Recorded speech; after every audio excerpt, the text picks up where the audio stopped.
Hi there, my name is John Stevens. I'm pastor of Zion Lutheran Church in Oregon City, Oregon, and we're part of the ELCA, and welcome to Dollar Store Children's Sermons, where we take a look at the lectionary text and we tie them to an item either from the Dollar Tree or the junk drawer, or today actually from the from the our bed, maybe, our linen closet. We'll get to that in a second, but welcome to Dollar Store Children's Sermons, and I am so glad you're with me. I am filming, actually, recording from church, because on Sundays I live stream our worship services. I've been doing this for a while, and I needed to record tomorrow's Dollar Store Children's Sermon to get that out there, and I'm like, hey, I'm at church. We got the far side. This is my hell wall, by the way. I probably have talked about that before. Every office I've ever been in, pastor's office I have, I guess this would be the hell door, because it's on the door leading outside. It's supposed to be like 98 degrees today, so it might be fitting. All right, so we are continuing our, this is for the narrative lectionary, and we're looking at 2 Corinthians. And in this text, Paul uses the word tent, and this idea of tenting.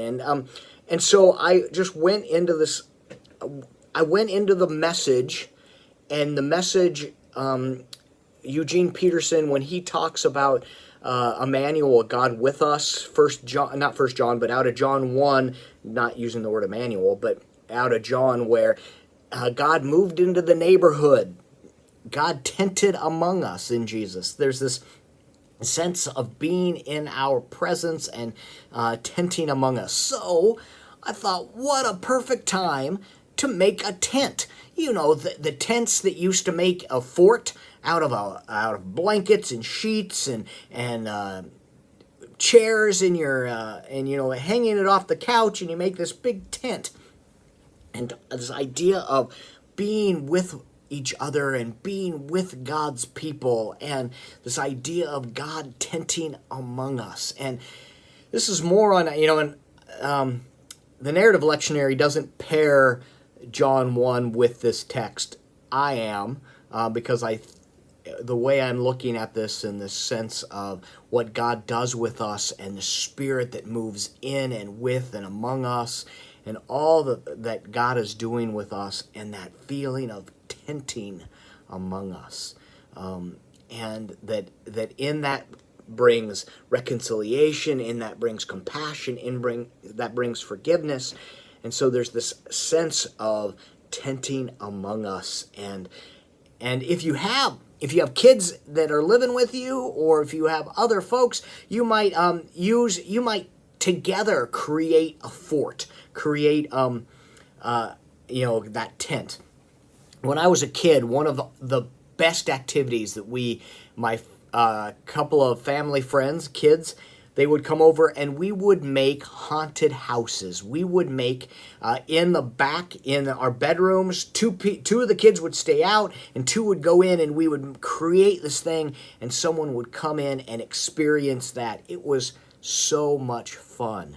But as we are called together in this ministry, as we're called to tent among each other, as we're called to live among each other for the gift of forgiveness and life together, and in the times that are hard and the times that are joy-filled.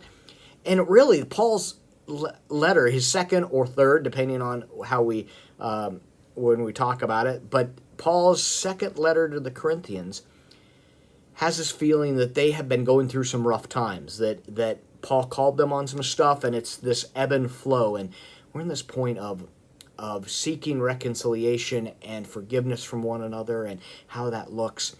And it all just pulls me back to that tenting among us, that wonderful image. So anyway, that's the springboard I'm going with. Building a tent, building a fort out of the stuff that's around your house, and having fun with it, and talking about all of that thing, about how we dwell together.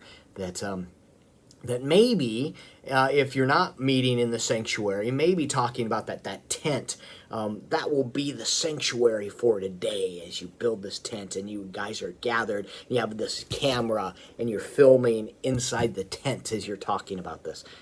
The possibilities are endless. All right. Thanks for stopping by. I am so grateful for your partnership in this ministry, and I hope you're staying well. I hope you're staying safe, and you are in my prayers, my friends. Have a fantastic week. Peace.